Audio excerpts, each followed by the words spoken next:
Hola a todos a esta nueva entrega de Transfórmate con Lolita Suárez, un programa que todos han estado esperando en el día de hoy porque tenemos un especialista en adicciones, terapeuta, el venezolano Julio González, y tenemos una entrevista de lujo con este hombre que estamos esperando. Ciertamente quiero hablarles el tema que tenemos en la noche de hoy: ¿por qué nos volvemos adictos? ¿Por qué nos volvemos adictos? Es una pregunta que muchos nos hacemos, y quiero que compartas este live conjuntamente con algún amigo, con alguna familia, con alguien que realmente no solamente vamos a hablar de adicciones, a lo que conocemos como adicción, también a otras conductas que se hacen adictivas en nuestras vidas. ¿Por qué nos volvemos adictos? Es nuestro tema en la noche de hoy. Gracias a todos los que se están sumando a esta entrega de Transfórmate con Lolita Suárez. Una vez más, quiero hablarles del señor Julio González. Es terapeuta, es especialista en adicciones, es médico de drogadependencias de la Universidad de Barcelona, es historiador, fundador del Centro Terapéutico Vistacampo en Venezuela. Es especialista en dinámica familiar, trauma y adicciones. Es conferencista también, pero sobre todo es un hombre encantador que nos va a robar un pedacito del corazón de cada uno de nosotros. Quiero enviarles rápidamente la invitación a Julio porque sé que debe estar por aquí. Vamos a enviarle. Y a esperar a Julio porque tenemos mucho de qué hablar con este tema, justamente. A ver, ¿por dónde anda? Buenas noches. Buenas noches, Julio. ¿Qué tal? Bien, qué placer estar contigo, Lolita. Qué lujo y qué placer compartir contigo y con todos, con toda esa audiencia maravillosa que te sigue. Es un placer. Bueno, el lujazo es de todos nosotros y de toda mi tribu, de toda mi comunidad también, poder tener una conversación contigo donde nos vas a entregar tanto conocimiento y tanta sapiencia, porque sobre todo la experiencia y la sabiduría que dan los años y que da la vida. Bueno, vamos a sumar los dos todo nuestro cariño y vamos a intentar despejar todas las dudas, las confusiones y vamos a dar herramientas para que cualquier persona que nos esté escuchando pueda encaminarse para sí mismo o para ayudar a un ser querido con algún problema de adicción, ¿vale? Gracias, Julio. Muchísimas gracias por aceptar esta invitación. Y sé que va a aportar muchísimo a tanta gente, va a arrojar luz realmente a tantas personas que hoy en día lo necesitan y que Mm. todos necesitamos de una u otra forma, porque adicciones pueden ser muchas cosas, como yo le decía inicialmente. No necesariamente a sustancias, sino pueden ser adicciones a muchos comportamientos aprendidos, educados y a veces hasta complejos de poder identificar, pero sí, sí hay mucho tipo de adicciones. Ujú. Quiero que iniciemos nuestra conversación, Julio, preguntándote y yéndonos a, como dicen en España, justamente, yéndonos a harina, justamente, en nuestro terreno. ¿Cómo identificamos a un adicto o cómo sabemos que una persona está siendo parte de una adicción? Fíjate, eh, para que tengamos un adicto en casa, para desarrollar la adicción como una enfermedad, hay situaciones, hay rasgos de personalidad, hay situaciones que se presentan en el ambiente, en el entorno de una persona, probablemente muchos años antes del contacto con la sustancia. Es curioso, Lolita, porque la gente cuando quiere hablar de adicciones, quieren hablarte, por ejemplo, de una persona alcohólica, una persona en marihuana o en cocaína o adicción a las redes, como si el problema comenzase o la adicción comenzara a raíz del contacto con la sustancia o con la conducta. Para nada. La adicción, si queremos presentarlo de una manera sencilla, es una vía de escape. La adicción es una manera de soportar una vida que por alguna razón y en algún área tuya como ser humano no está regulada, no está equilibrada. ¿Ok? Cuando una persona No está bien cuando a una persona se le presenta, por ejemplo, un trauma, un divorcio forzoso, la muerte repentina de un ser querido, de un padre, de una madre, o por ejemplo tienes una migración que de pronto te tienes que ir de tu país, soltar todas tus raíces y amanecer en un nuevo lugar. Bueno, cuando esa persona siente que la vida le está resquebrajando lo que consideraba su piso sólido, siente miedo.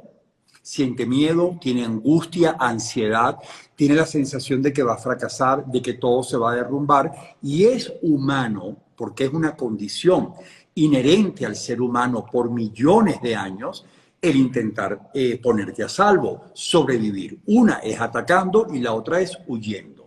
La adicción es una forma de distraer ese dolor, ese vacío, esa carencia que tienes dentro. Y eso puede comenzar, Lolita, a los 5 años, cuando en el ámbito familiar se ocurre un trauma o una situación sumamente difícil de administrar. Puede ocurrir a los 10 años, a los 8 años, a los 12 años. Entonces, cuando la persona es sometida a estos niveles de tensión, ¿qué ocurre? Que al llegar a los 12, 13 años empieza la oferta de las sustancias. Llámalo el cigarrillo, llámalo cocaína, alcohol, pastillas, las redes sociales, el internet. Es decir, herramientas que sean químicas o comportamentales, cuando las empiezas a practicar, te hacen de sedante emocional. Son como anestésicos, porque por unas horas dejas de sufrir tanto. Entonces, es curioso porque las personas quieren buscar, identificar la posibilidad de un adicto al lado del placer, del ocio, de la vida nocturna. No, detrás de un adicto siempre hay un gran dolor. Entonces, ¿qué hacer? Observar el ámbito familiar. Yo estoy seguro que muchos padres y madres siguen tu programa. Tienen que saber qué está ocurriendo en este hogar.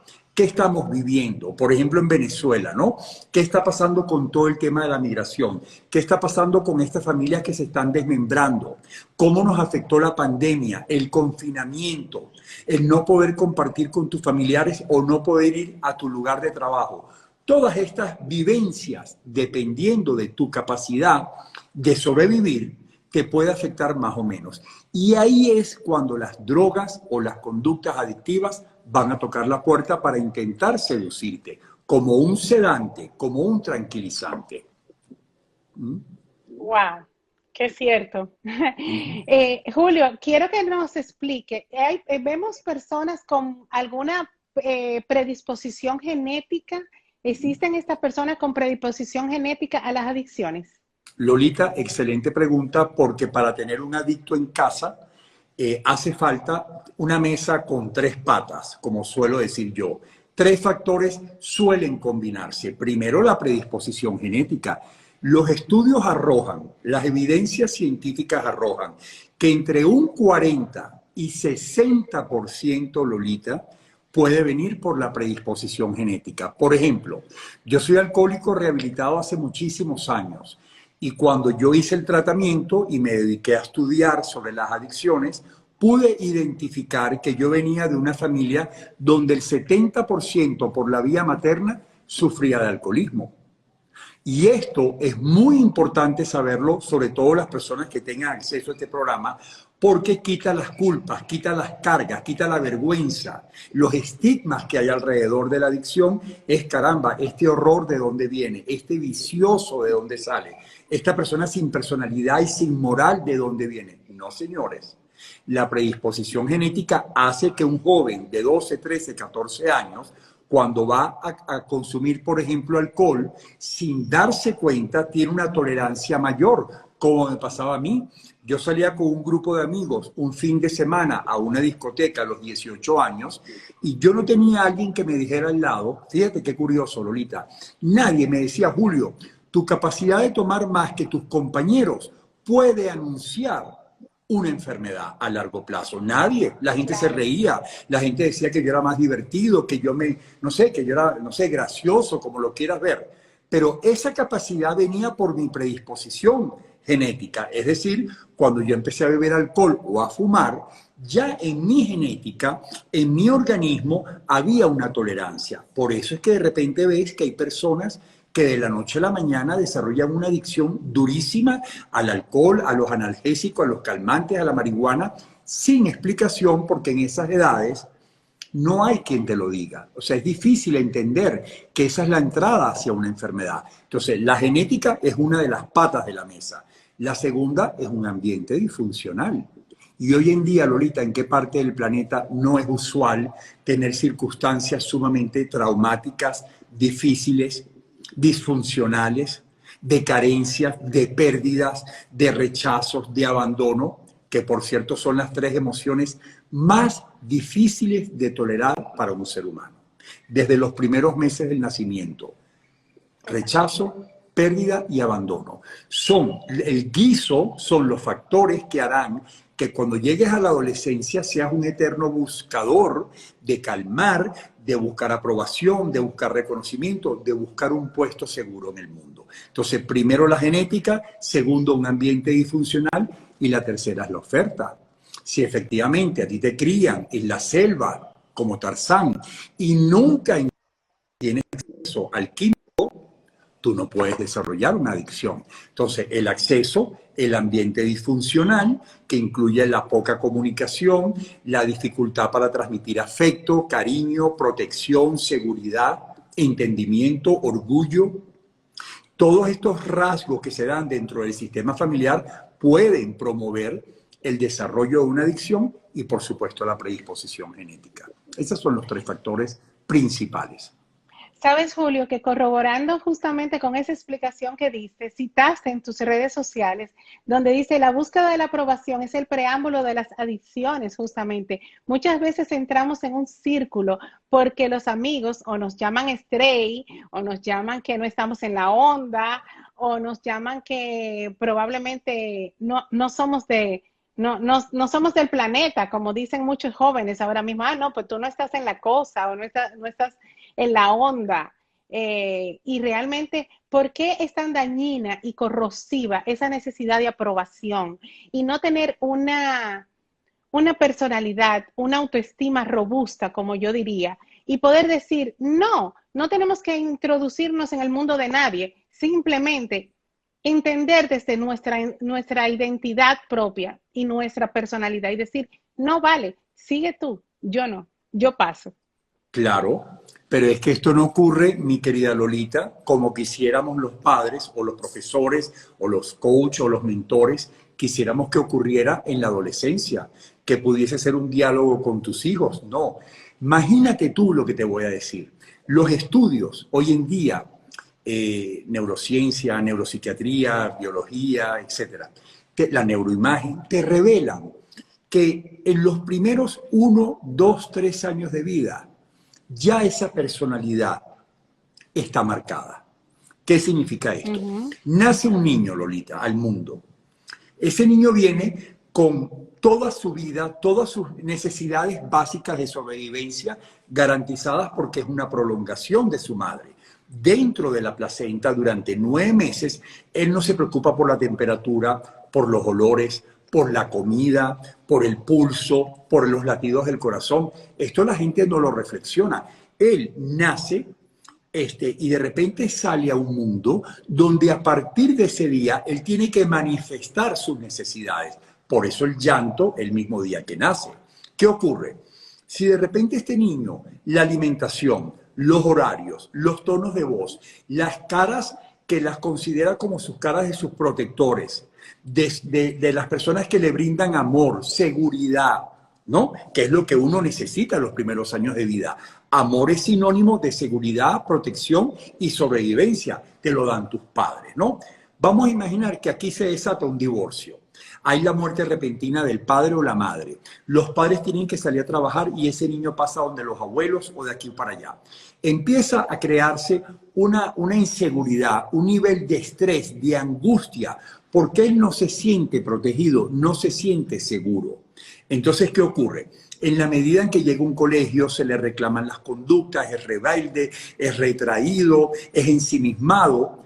No se entiende el origen y no se entiende lo que está pasando. Unos te mandan a medicar, te ponen etiquetas de enfermedades, pero la realidad es que esa persona tiene un vacío, tiene una inmensa baja autoestima, piensa que el mundo no es un lugar seguro. De pronto la persona que ama desaparece de su vida y le queda el mensaje: yo soy abandonable, yo no soy querible. Y la peor de todas las frases, Lolita, que escucho en todas las terapias que doy en cualquier parte del mundo.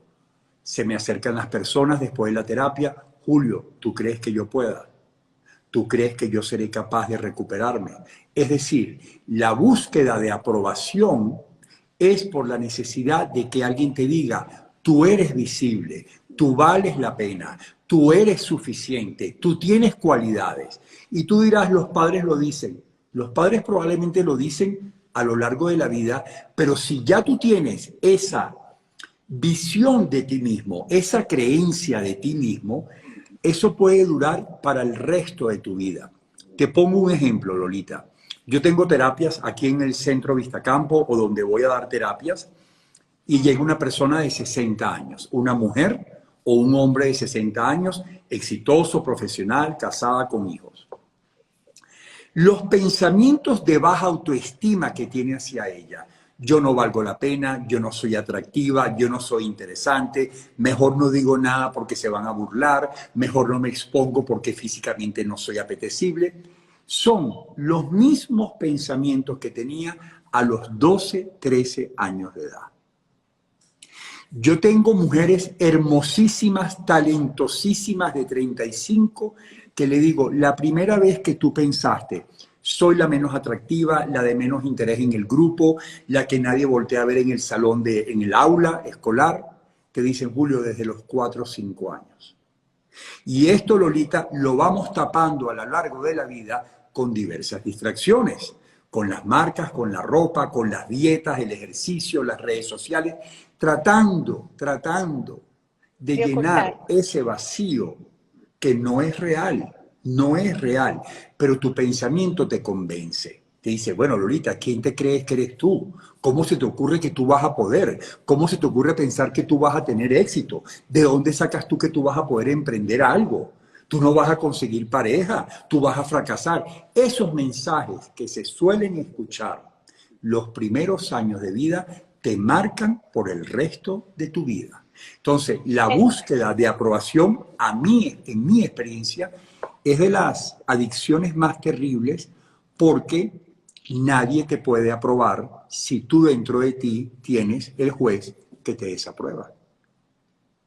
Claro que sí, le damos apertura a esas voces desaprobadas realmente para llenar esos vacíos existenciales que no hemos llenado con nuestra propia verdad y nuestra autenticidad. Qué lindo lo que nos estás explicando.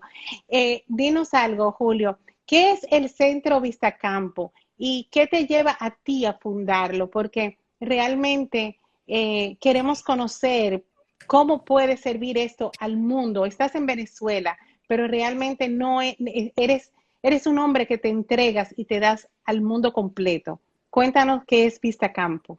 Te cuento, yo me recuperé de adicción al alcohol hace más de 20 años, en sintonía con lo que me estabas preguntando. Yo era una persona que a los 18 años estaba bastante extraviado, yo no estaba claro en la vida. Yo no, bueno, por circunstancias de mi familia, mi padre murió por cáncer a una edad muy temprana, 50 y pico de años. Mi madre muere después de un infarto muy joven. Mi padre vivió una quiebra económica muy grande de una empresa muy reconocida. En fin, de pronto en mi vida familiar una cantidad de traumas se suscitaron en paralelo unos con otros y yo andaba como perdido. Entonces, ¿qué ocurrió? De hecho, yo decidí estudiar historia y nunca olvidaré, Lolita, siempre lo cuento en las entrevistas, que cuando el primer día de clases el profesor, una eminencia, Manuel Caballero, me dijo: ¿usted por qué se inscribió en las carreras de historia? Yo respondí: porque me siento desubicado en el tiempo y en el espacio. No sé quién soy ni sé por a dónde voy. Entonces, en ese momento el alcohol me fue, ¿no?, como sirviendo de herramienta, porque me calmaba la angustia, me reducían los miedos, las inseguridades, la sensación de no sentirme protegido y sólido. ¿Qué pasa? Cuando yo veo que el alcohol se empieza a desarrollar y voy desarrollando una dependencia terrible. Llega un día en que mi única prioridad era beber el alcohol, no habían otras prioridades, empiezo a tener problemas en el trabajo, pierdo la pareja, pierdo las amistades, en fin, el desastre del consumo de cualquier sustancia. Tengo el regalo de Dios, hace más de 20 años, que pude ir a España, donde me recupero. Entonces, una vez que yo me recuperé, que logré trabajar en mí esa baja autoestima, esa falta de confianza, ese enemigo interior que todo el día intentaba boicotearme, y empiezo a sentirme cómodo conmigo mismo, empiezo a sentirme bien acompañado conmigo, veo cuáles son mis cualidades, cuáles son mis posibilidades. Al salir del tratamiento yo sigo mi vida. Empiezo a hacer proyectos, me voy para África, hago negocios aquí, negocios allá, pero se había despertado por dentro el querer, la necesidad, el deseo de poder compartir mi testimonio para ayudar a otros. ¿Ok? Entonces me di cuenta que iba a los medios de comunicación y repercutían los programas, que podía ayudar a personas. Y un día dije, yo quiero investigar un poco más de mi propia enfermedad. Quiero saber más. Y es cuando yo decido estudiar drogodependencias en la Universidad de Barcelona, después en la Universidad de Madrid. Empiezo a formarme y me dedico varios años en Barcelona a formarme. Claro, empiezo a trabajar allá en un centro, a colaborar con otras instituciones, hasta que pasados 8 o 10 años, yo sentí que mi país necesitaba, América Latina y Venezuela como país, puertas de América del Sur, necesitaba un centro especializado en adicciones, que no fuese un psiquiátrico, con todo respeto, ¿no? Sino que se tratara específicamente la adicción. Y dije, hay una voz, hay una determinación, hay un llamado muy fuerte, y en contra de todas las recomendaciones, que era que no volviera a Venezuela, que Venezuela estaba fatal, la economía, la política, ya esa decisión estaba tomada y me vine a Venezuela a crear este espacio que yo lo llamo una escuela de vida, donde, como en tu programa, intentamos transformar personas que se han extraviado, que perdieron la confianza, que no creen que tienen posibilidad. Y en ese tratamiento para las adicciones, de la mano de un equipo profesional de primera, vamos ayudando a la persona a que recupere esa autoestima, sobre todo a que se reconecte con lo mejor de sí mismo. Yo estaba muy desconectado de mí mismo, Lolita. Yo no sabía realmente cuáles eran mis posibilidades, qué era mi futuro, hacia dónde iba, qué quería. Todo era búsqueda de reconocimiento, de aprobación, del aplauso de la gente para sentir que yo valía algo. A partir de entonces, un grupo de personas se fueron sumando, yo enviaba personas al extranjero a formarse, hacíamos alianzas con otras universidades del extranjero y hemos creado un tratamiento modelo residencial donde, mira qué ironías, más del 60% son pacientes del extranjero. Evidentemente hablan castellano, pero te vienen de Dubái, de Chile, de República Dominicana, de Estados Unidos, de Panamá, de todas partes del mundo, porque, bueno, es una escuela de vida donde, entre comillas, tú aprendes a morir y a volver a nacer. Es decir, a despejar todas tus creencias, todos tus pensamientos negativos, a cambiar todos esos patrones tóxicos. Aprendes a quererte y a ser inmensamente feliz tú contigo. Y eso es lo que hacemos en Vistacampo, un tratamiento para que las personas al salir no deseen volver a consumir nunca jamás. Yo no consumo absolutamente ningún tipo de sustancia, legal o ilegal, pero mis pacientes tampoco, porque una vez que tú te recuperas y aprendes a querer y estás contigo, introducir un químico para cambiar tu estado emocional ya no te apetece, ya no te provoca, y bueno, es un mensaje de sobriedad que se va esparciendo, ¿no? Eso es Vistacampo.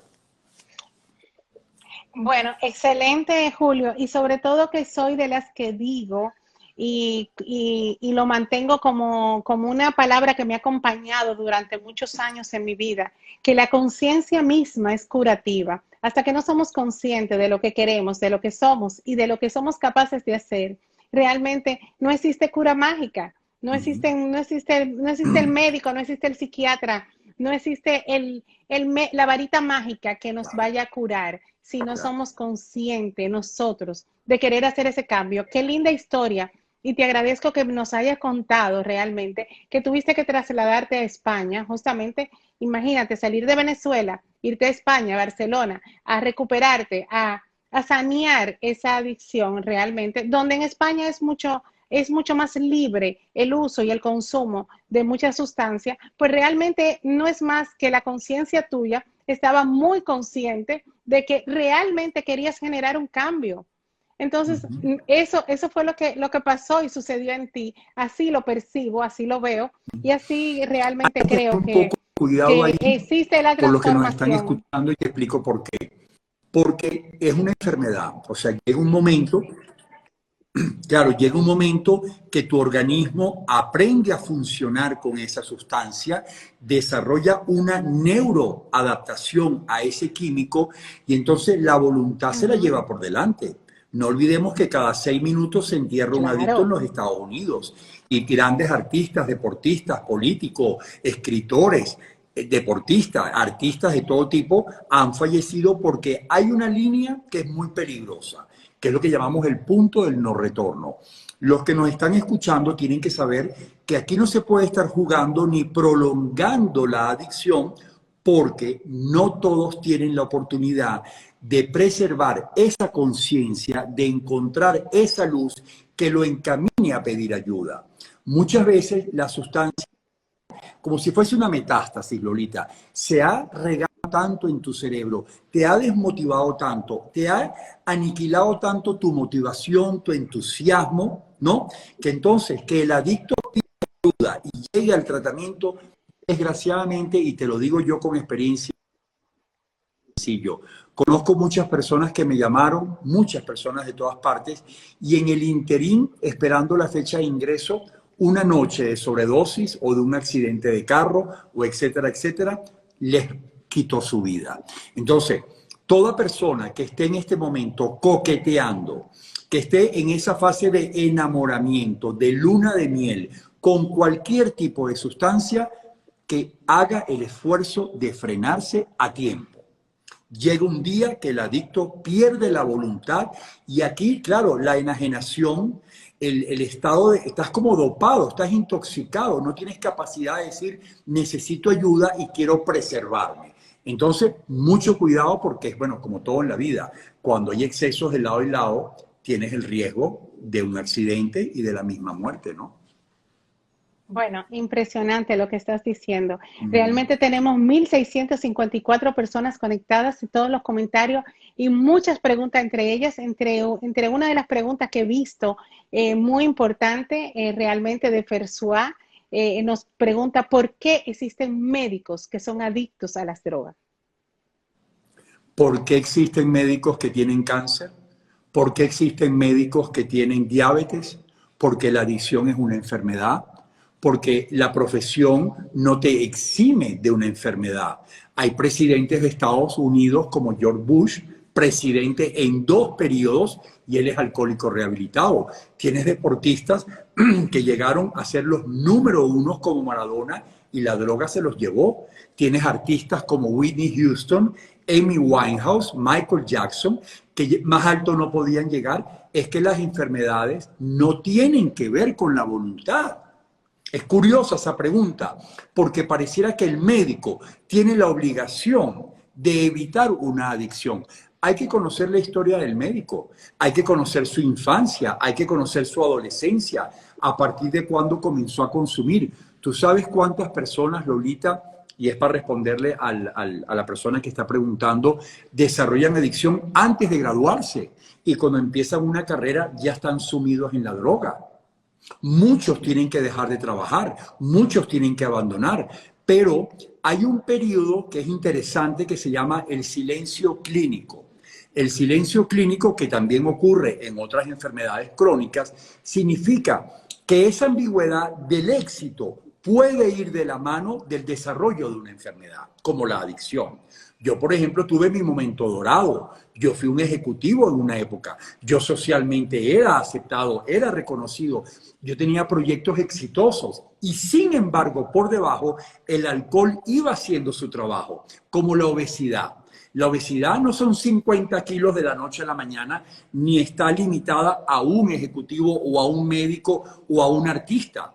Son enfermedades que son civilinas Ellas van paulatinamente ganando terreno. En el caso de la obesidad puede ser con el peso, en el caso de la adicción, cada trago, cada sustancia que vas incorporando va haciendo que las neuronas aprendan a funcionar con ese químico. Y el día que el médico, el político, el cantante, yo, por ejemplo, cuando iba a presentar un proyecto, yo llegaba y no podía presentar el proyecto porque no pude tomar la noche anterior. Entonces, yo recomiendo que vean la película El vuelo de Denzel Washington, donde tú ves que una persona no puede evitar conducir un 747 con 500 personas atrás. Entonces, la adicción es pérdida de voluntad cuando estás hablando desde el punto de vista científico y de la enfermedad. La voluntad la vas a recuperar en el tratamiento. Tú necesitas una mano profesional que te ayude a sobrellevar la abstinencia, el horror de parar de consumir, recuperarte, deshabituarte, adquirir nuevos hábitos, un nuevo estilo de vida, hacer un cambio radical de la vida que llevabas en consumo. Y esto no exime profesión. La adicción es una enfermedad democrática. Blancos, negros, chavistas, republicanos, demócratas, Asia, Oriente. Yo doy terapias en la India, yo he dado terapias en Tel Aviv, en Israel, en la Patagonia, en Chile. No exime clase alta o clase baja. Es una enfermedad democrática donde toda persona que conjugue esos tres factores podría desarrollarla, médico o no. Wow. Bueno, pues tenemos muchísimas preguntas. Mira, nos preguntan, quiero continuar con la lista de preguntas, pero me llama mucho la atención alguien que nos está escribiendo en este momento y dice que su esposo es un adicto. Y ella pregunta y dice, ayúdenme, ¿abandonar a mi esposo o lo ayudo? ¿Piensas tú que la esposa es la persona idónea para ayudar a un adicto? Bueno, un momentico, vamos por partes. Son dos preguntas. Primero, a mí me parece muy triste, me duele porque soy adicto recuperado y mi causa son los adictos. Pensar que tú vas a abandonar a alguien porque padece una enfermedad. Yo entiendo que la familia, mira Lolita, donde hay un adicto consumiendo, hay un elefante coleado en el salón de la casa. O sea, sí, es la única enfermedad del mundo que puede acabar con una familia entera porque la adicción, la radiografía de la adicción, la tomografía, son las conductas. Agresión, violencia, apatía, irresponsabilidad, desinterés, grosería. Bueno, las conductas del adicto son los que te revelan su nivel de enfermedad. Abandonarlo nunca, abandonarlo jamás. Lo que sí es que la segunda pregunta puede ser peligrosa, porque muchas veces la familia, por el estigma, no, quiero que hablemos de eso si hay la posibilidad, el estigma, la vergüenza y las culpas hacen que la familia quiera buscar una solución dentro del ámbito familiar. La adicción es una enfermedad que es tratable. Existen especialistas que te ayudan. Ese no es el papel de la esposa. La esposa no es experta en adicción, porque si el marido le da apendicitis o tiene diabetes o hipertensión o un infarto del corazón, la esposa no estaría haciendo esa pregunta. Agarras al marido y lo montas en el coche y vas directo a una sala de emergencias. Entonces, toda persona que vea que un ser querido, sea el marido, sea la esposa, sean los hijos, sean los padres, sea un socio, que esté sufriendo por una adicción, a buscar un especialista que te ayude a encontrar el tratamiento adecuado según su perfil y su ubicación geográfica para darle una solución. Pero eso no es el papel de una esposa. Eso podría ser una esposa coadicta, codependiente al marido. Eso ya es otro tema. Ok, Julio, ¿y cómo podemos identificar? Porque este caso tiene tantas ramificaciones como raíces realmente. ¿Cómo identificar cuando un adicto es recuperado? Está saliendo ahora mismo de tu centro, por ejemplo, y está recuperado y está a punto de recaer en su adicción de nuevo, Julio. ¿Cómo rescatamos a esta persona? Porque esta persona realmente está recuperado, pero no deja de ser cierto que en cualquier momento, por esa búsqueda de reconocimiento, ¡pam!, puede volver a caer. Cuidado. Primero, para todas las personas que nos están escuchando, la adicción es una enfermedad crónica del cerebro, es decir, para toda la vida, como el asma, la hipertensión, etcétera, etcétera. Cuidado con esto. La propia definición de la Organización Mundial de la Salud reza: enfermedad crónica del cerebro caracterizada porque el consumidor, a pesar de estar consciente del daño y de las consecuencias negativas, si consume, lo hace. Es decir, no puede dejar de hacerlo. Entonces, ella tiene una tendencia a la recaída. No significa que tienes que recaer. No significa que tú tienes que ir a recaer. Pero tiene la tendencia. ¿Por qué? Tú no sales de un buen tratamiento, Lolita, buscando reconocimiento. No hiciste un trabajo. Una persona que hace un buen tratamiento en cualquier parte del mundo es una persona que pasa por aceptación, aceptación de su realidad, de sus posibilidades, de lo que la vida le está presentando, y no está buscando reconocimiento afuera porque tú estás bien contigo. Primero. Segundo, ¿qué tiene que hacer la familia de un adicto que acaba de salir? Los tratamientos serios, ¿ok?, ortodoxos, lo primero que te dicen es que las terapias no se pueden dejar. Los adictos tienen una red. Yo tengo una red de veteranos, de egresados, que abarca cualquier cantidad de países donde están ellos viviendo, desde Dubái hasta Damasco, y están en contacto, como llamas a el oculista, como vas al dentista, como vas al ginecólogo. O sea, hay un mantenimiento, hay una supervisión. Entonces, ¿qué tiene que hacer la familia? Si empiezan a ver que ese adicto, recuperado entre comillas, empieza a frecuentar los lugares de antes, con los patrones de antes, las actitudes y las conductas de antes, empieza a irrespetar los horarios, empieza a exponerse a lugares que son de riesgo. Por ejemplo, si yo voy a República Dominicana y voy a cenar contigo, yo no me imagino yo en una barra de un bar para conversar contigo. Yo busco un lugar acorde a mi estilo de vida. Fíjate que es interesante. Entonces, ¿qué pasa? Que la familia tiene que hacer un trabajo. Por un lado, si identifican conductas que le recuerdan la época del consumo, llamar a los terapeutas. Decirle, usted se va para sus grupos. Usted tiene que hacer una llamada a su equipo. Llame a su terapeuta o haga un mantenimiento. Fíjate, 2 veces al año, 3 veces al año, vas al dentista, al oculista. No lo puedes abandonar. Número 1. Si actitudes como el retar, la prepotencia, el irrespeto, la intolerancia empiezan a regresar, probablemente él se está olvidando de dónde venía. El adicto suele, porque es un síntoma, el autoengaño, minimizar, la negación. Él empieza a olvidar de dónde viene. Y tú le dices, epa, no te olvides de esas 3 fotos negras de tu época de alcohólico, cocaína, marihuana, ludopatía, la adicción que sea. Es decir, no pierdas conciencia de dónde vienes, porque si no vas a regresar a lo de antes. Y la esposa lo que hace es remitirlo a su grupo, a su terapeuta, al médico, al coach, a la persona que esté detrás, y le dice, mira, estoy viendo síntomas que no me gustan. Pero, para responderle a la esposa, al fin y al cabo, la decisión última siempre será del adicto. Porque lo mismo ocurre si tienes un marido con problemas de hábitos alimenticios o con el juego, o tienes un adolescente con el problema de la adicción a los juegos, a la ludopatía, a la pornografía.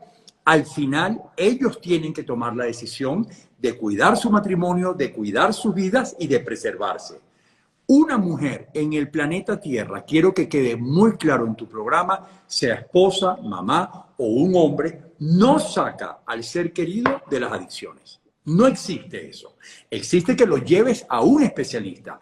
Ahora, si él empieza a abandonar todo lo que ha logrado, Lolita, porque mira lo que hemos logrado los adictos recuperados, la calidad de vida, la capacidad de disfrutar con nada, valorar todo lo que la vida te presenta, aprendes a ser más agradecido, más considerado, sabes dónde estuviste y valoras y agradeces la vida. Si a pesar de todo esto quiere volver a lo de antes, ¿qué puedes hacer? ¿Qué puedes hacer? No puede hacer nada. Siempre va a depender de él. Yo le digo a mis pacientes mujeres que es como la infidelidad y es como el irrespeto al matrimonio. Una mujer puede hacer todo lo que quiera hacer, o un hombre, pero si la otra persona no se ciñe al matrimonio, no tiene un compromiso, no tiene un respeto, una constancia, ¿no? Esa persona te coge la calle, tú tienes que darle la libertad de dejarlo ir. ¿O tú crees que a punta de manipulación tú vas a lograr retener a alguien? Eso es muy triste. Eso Has es muy hablado como triste. un templo, Julio. Ay, hija mía, lo Eres, que yo eres veo en un esa sala. templo. Mira, Lolita, lo que vemos en esa sala, yo tengo el regalo de Dios, que es el regalo más grande del mundo, de tener un laboratorio donde día a día tengo 40, 50 personas de todas partes que comparten su vida, las drogas, y del otro lado los familiares queriendo ayudar. Y siempre digo lo mismo, Claro. usted cuídese, hay que cuidar al cuidador, hay que cuidar a la esposa. Las esposas o los maridos o los hijos también necesitan tratamiento.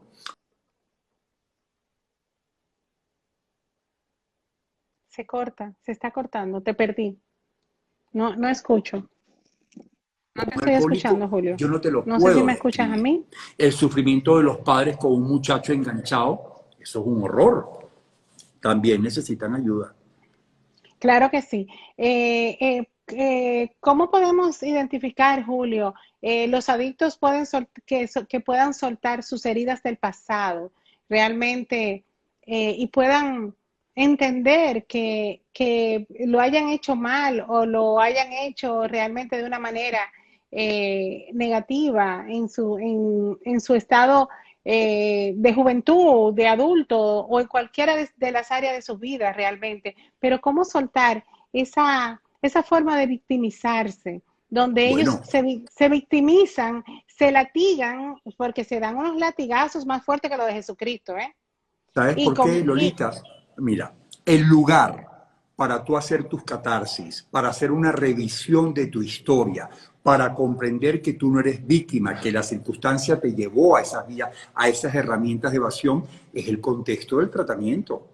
Con los médicos, los especialistas, el psicólogo, la persona que tenga, pero él tiene que someterse a un tratamiento que es una sala de terapia donde tú vas a ir con otras personas que están en la misma búsqueda de transformación, como dices tú, para poder ver que lo que tú hacías era lo que tú considerabas que era correcto. Yo no tenía nadie al lado que me dijera, épale, Julio, estás tomando alcohol con 18 años, cuidado que a los 40 vas a estar en un centro ingresado. Eso no es verdad.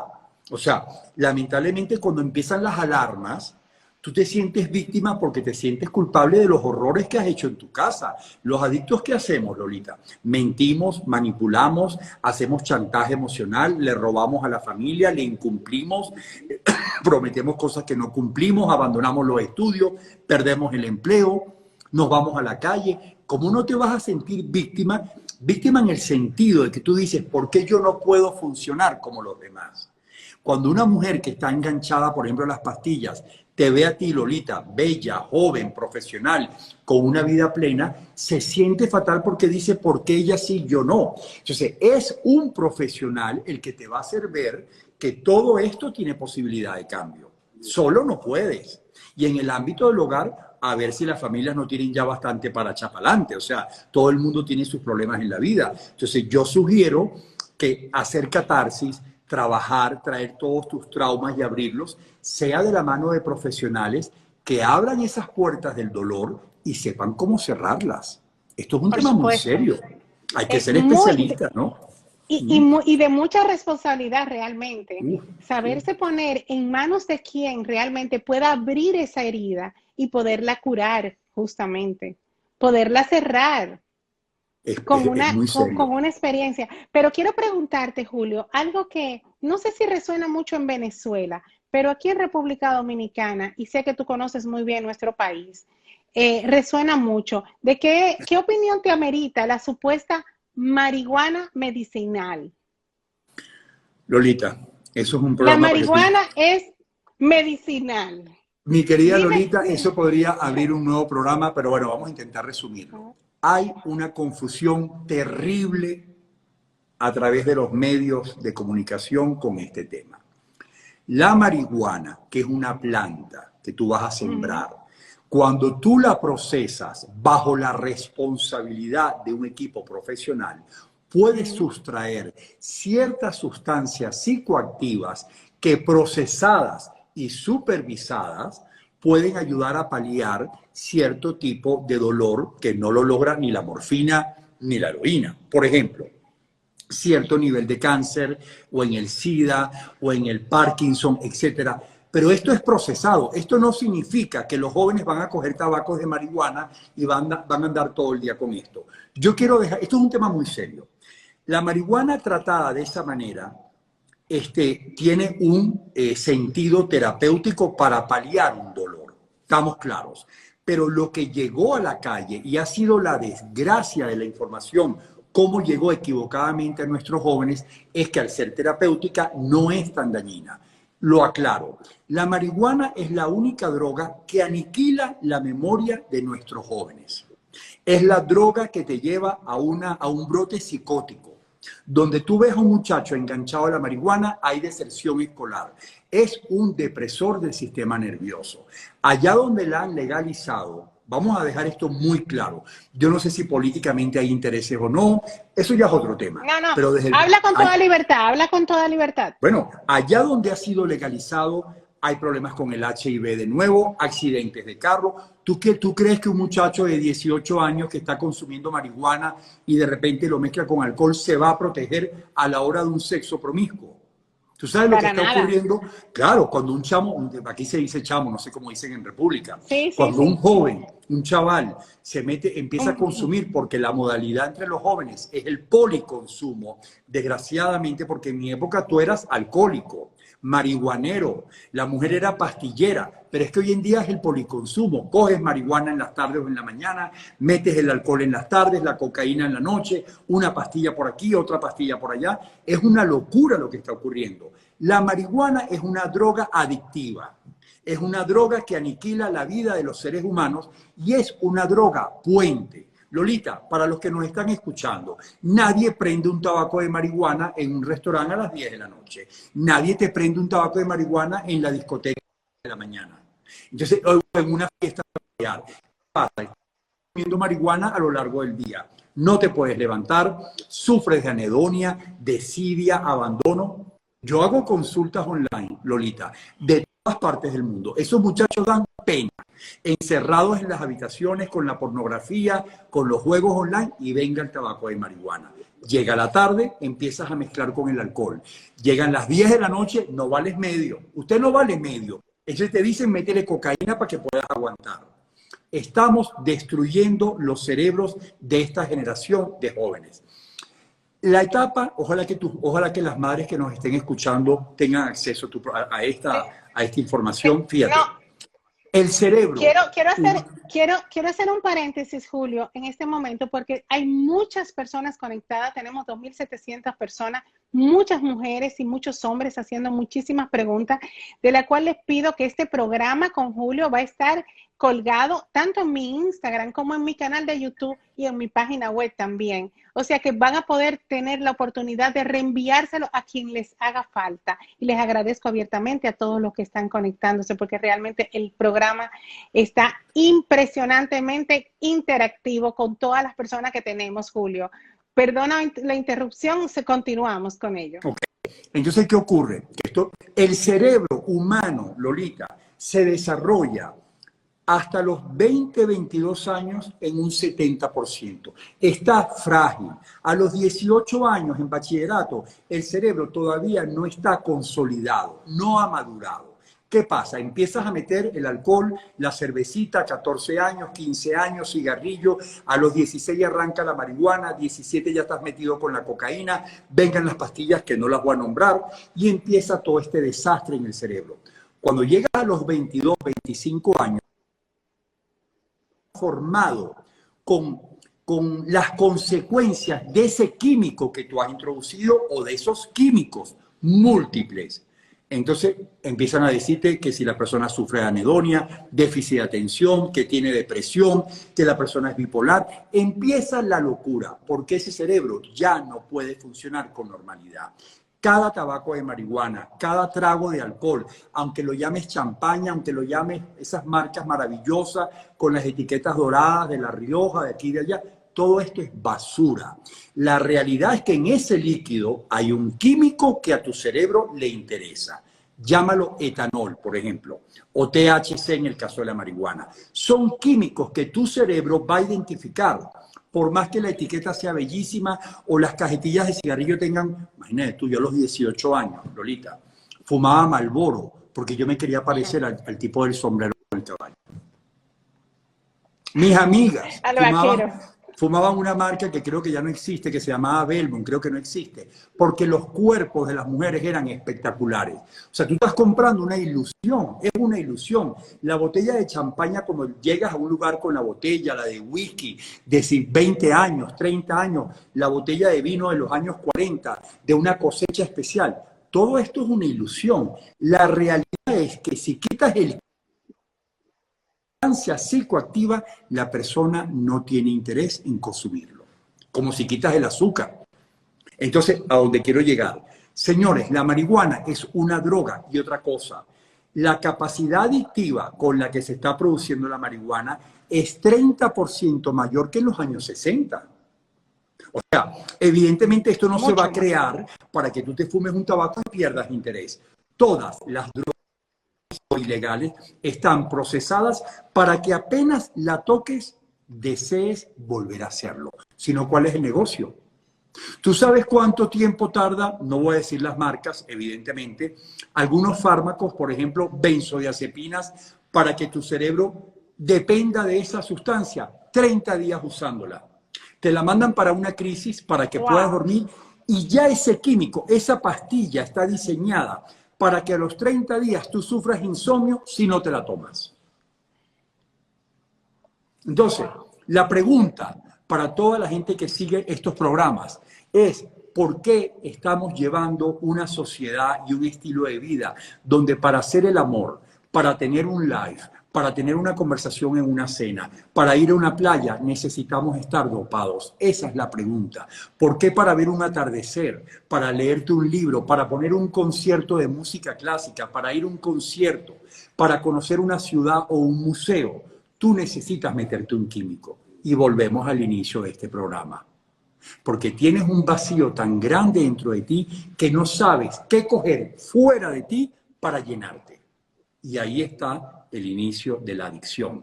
Introducir todo lo que hay afuera: antidepresivos, relajante muscular, venga para acá, para dormir, alcohol, excitantes, todo tipo de ofertas que nos da la sociedad: comida, azúcar, sal, redes sociales, pantallas de todo tipo, tratando de calmar un tormento interno, un vacío y un ruido interno, metiendo cosas que están afuera. La marihuana, descartada, a menos que sea de uso medicinal a través de profesionales, supervisado y para una crisis puntual. Para concretar, la adicción es una enfermedad para toda la vida, es una condición crónica, como las alergias, como el asma. El adicto no podrá volver a consumir nunca jamás, porque sabe que si lo hace, las consecuencias pueden ser terribles. Y además, con un buen tratamiento, tú no querrás incorporar un químico que sabes a dónde te va a llevar. Entonces, el adicto no tiene por qué volver a consumir, no necesita, porque tú no te vas a mejorar, Lolita, metiendo químicos en tu organismo, sea cocaína, marihuana, lo que sea. Eso no te va a mejorar, eso te va a restar calidad de vida. Entonces, vamos a dejar esa obsesión por querer vivir la vida dopados con ningún tipo de químico, ¿vale? Julio, y aquellas personas también, porque hemos hablado de la sustancia, pero aquellas personas que son adictas al sexo.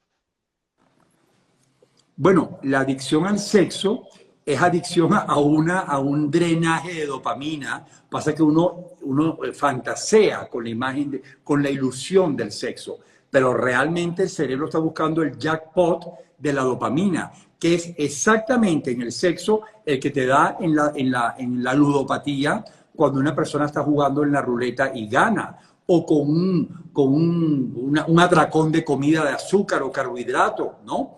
Entonces, esa adicción es a la búsqueda de un efecto placentero que baje, que reduzca, que alivie, al igual que lo hacen las sustancias, un estado de ansiedad, de angustia, de vacío, de aburrimiento que estás viviendo en tu vida. Una persona que está perturbada por cualquier tipo de trauma y tiene la posibilidad de practicar un sexo que le dé una sensación de placer, bueno, pareciera que es un recurso válido. Lo que pasa es que es igual de doloroso, porque en la práctica continuada, recurrente de ese sexo, también va a perder el efecto placentero, te vas haciendo inmune. Y entonces el adicto al sexo se pasa la vida con la obsesión de encontrar aquel placer que nunca jamás volverá a encontrar. La adicción trae el fenómeno de la tolerancia, es decir, que en la práctica continuada el azúcar no te sacia, la comida no te sacia, el sexo no te sacia, y de ahí la desesperación por repetir a niveles de consecuencias terribles, ¿no, Lolita? Julio, quiero Ujú. preguntarte, si te encontraras con Julio en algún pasillo de Vistacampo, ese Julio de 7 años, ¿qué le dirías tú al Julio, al niño de 7 años? ¿Qué es lo máximo? Que él es lo máximo, que él es hijo de Dios, que él es hijo de Dios, que tiene un futuro brillante, que no tiene que mejorar nada, que no tiene que mejorar nada, arreglar nada, que no tiene que luchar para ser alguien porque ya tiene todas las cualidades, porque es hijo de Dios y que todo va a estar bien. Que disfrute la vida porque desde la perspectiva del tiempo yo le puedo corroborar que todo está bien. Y si te encontraras con Julio con 20 años, ¿qué le podrías decir?